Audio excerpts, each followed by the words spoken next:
Samantha told me about it on our third date. We were watching a movie on her couch when I made my move to kiss her. She whipped her hand in front of my face and blocked me. "There's something that you need to know," she said. I braced myself. Here it comes. I'm not ready for a relationship. Nothing to do with you, of course.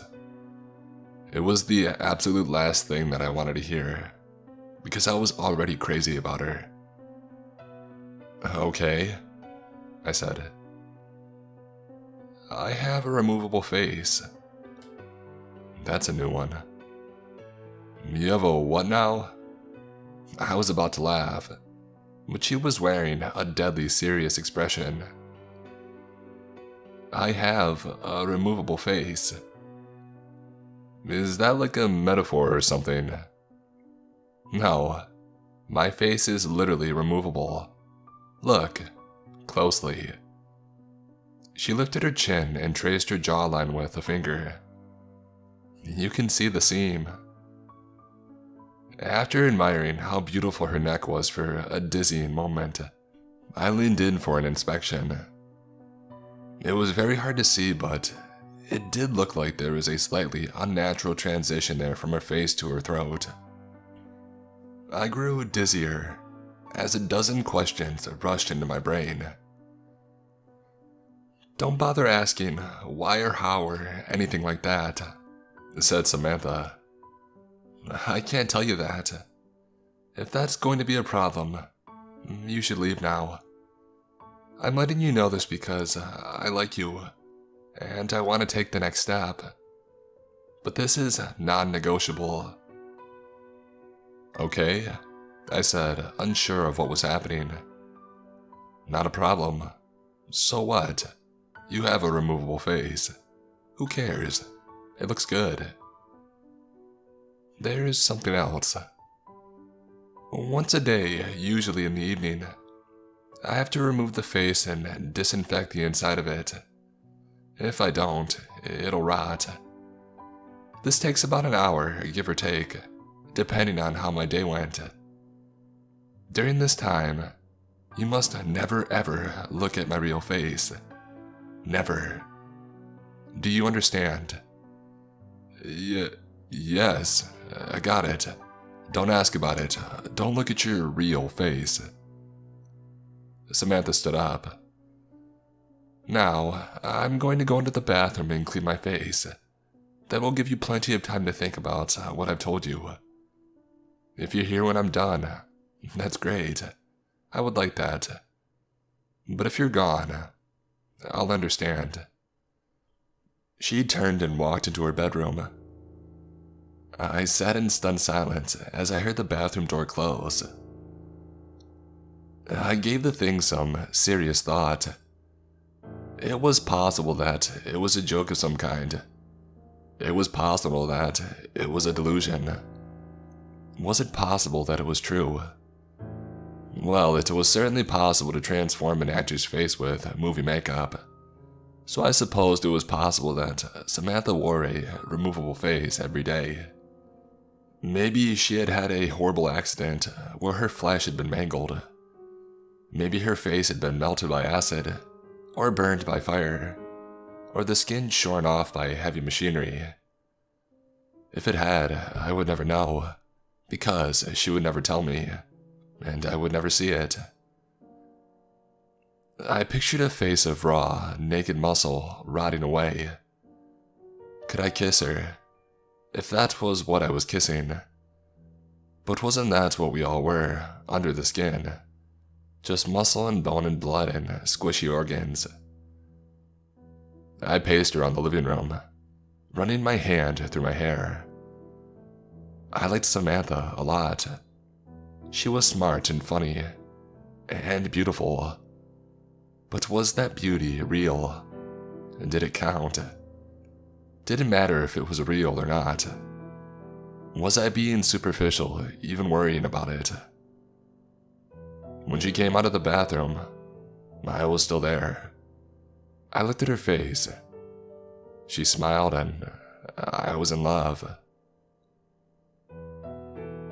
We dated. We moved in together.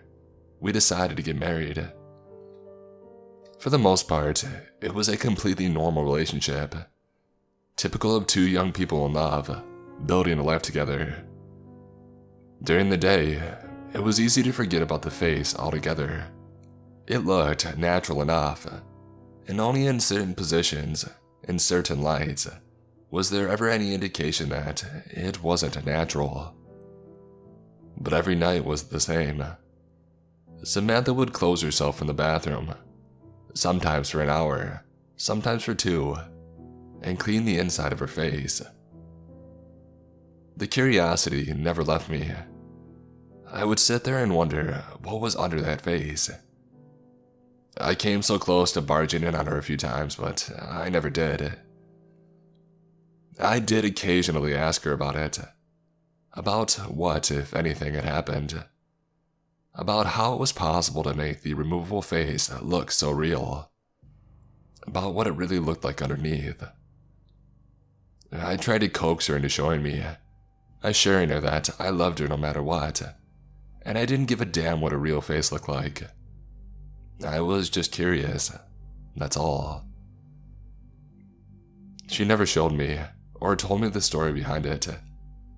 She didn't get upset at me, unless I was really badgering her. She would just shrug and say, "You know you can't see it. You know I can't tell you about it." I never told anybody about Samantha's removable face. It's not that she asked me not to. I just didn't think that it was anybody's business. Except once, I did tell somebody. It was during my bachelor's party. We had rented several cabins in Big Sur, and spent the night drinking and packing our noses with powders that we shouldn't have been packing our noses with. Everyone else had passed out, and the sun was creeping up behind us as I stood on the majestic cliffs with my friend, Chris, looking down on the Pacific waves crashing against the rocks. Chris was my best friend, as close to a brother as I had known. We had grown up together, and visited each other at college often, and spent the summers together. After college, we had moved to different cities, but we stayed in close contact. Standing there on the cliffs, I told Chris about Samantha's removable face. At first, he thought that I was joking, but then he had 1,000 questions, most of which I couldn't answer. "What's underneath?" "I don't know, man. I don't know." "Doesn't that drive you crazy, not knowing?" I shrugged. "Lots of stuff I don't know. Don't know how to do calculus, and I don't know what happens when we die." "But dude, she's about to be your wife, and you don't even know what she looks like." "I mean, I would have to take a look. Like, you could set up a camera in the bathroom. That's where she does it, right? Set up a camera and have a look, and then you'll know." I sighed. "Yeah, it drives me crazy. I've asked her 1,000,000 times, but she told me that I can never look. You gotta respect that, man. Even if I don't like it. That's love." Chris laughed. "You telling me to respect a woman? The help is down now." And then we fell back into talking about old times as a new day dawned. Chris was in town for business last week, and planned on spending the weekend at our house. The conversation at Big Sur had happened 4 years ago, and we hadn't spoken about Samantha's removable face since.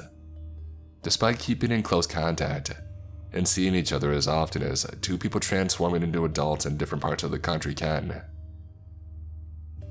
It happened on Saturday evening. We were lounging lazily in the backyard, deep into the beer, having just finished with some grilled steaks when I got a text from work. "God damn it," I groaned. "I have to make a work call."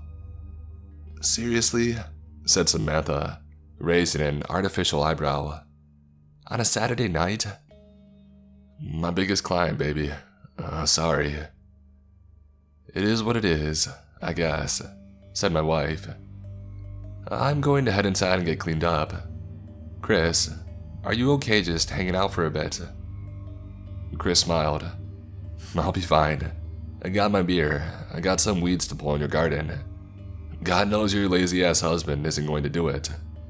Those tomatoes are choking to death. It's a tragedy." I rolled my eyes and I went into the side yard to make my call. 15 minutes into it, I heard the screams coming from inside. Both my best friend and my wife were wailing in terror. I dropped the phone and ran into the house and down the hall to our bedroom. Through the open door, I could see that the door to the master bedroom was also standing open. "Don't come in!" screamed Samantha. "I don't have my face on. Call an ambulance. He looked. God, he looked." She sounded desperate and truly horrified. And that made me desperate and horrified. And I wanted to rush into the bathroom. But I knew suddenly that that would be a mistake. I knew suddenly that Samantha didn't want me to look at her real face. Not out of a sense of vanity, but for my own safety. Chris staggered backwards out of the bathroom. He was holding a straightened out paperclip, which he had used to pick the privacy lock. Now he was stabbing it again and again into his eyes, shouting gibberish. He was clearly in the depths of madness, and it turned my stomach to see him mutilate himself. "Call the freaking ambulance!" my wife screamed. "Don't come in here! He looked!" I turned and ran back to the side yard, where my phone was lying in the newly mowed grass. My client was still on the line, alarmed, asking what was happening, what all the screaming was. I hung up on him, and I called 911. When the paramedics arrived, Chris was having a seizure in the hallway. Samantha was stroking his head, sobbing. Her face was on, but it had been done hastily, and everything looked a little off. My world has been dark this past week. My best friend is in a psychiatric hospital under suicide watch. He's completely blind and mostly catatonic, except when he slips into a violent, babbling mania. The doctors are optimistic that his state is temporary, but they don't know the truth about what had caused it, because I told the paramedics that Chris had taken a large dose of psychedelic mushrooms and fallen into psychosis. I saw no good reason to tell the truth about what had happened. Who would believe that one look at my wife's real face would make somebody insane? At best, we would be the subjects of a long investigation. At worst, we would have to prove that what we were saying was true by showing somebody Samantha's face. And then the same thing would happen again. And what after that? I had no idea, and no interest in finding out. For Samantha's part, I knew that she would never consent to show anybody her real face, no matter what the consequences of refusal were.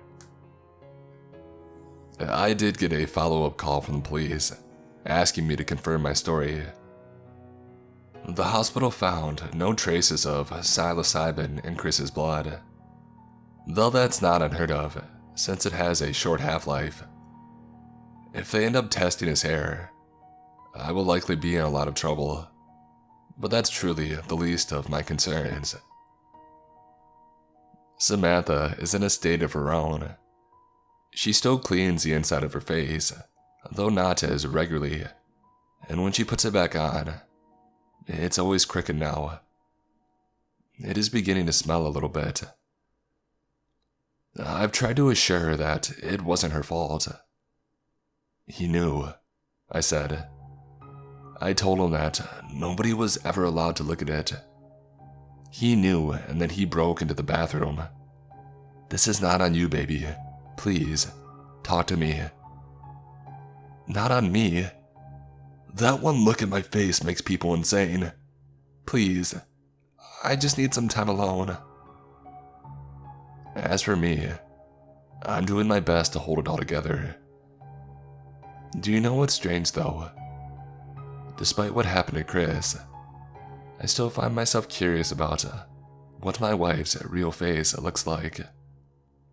More curious than ever, really.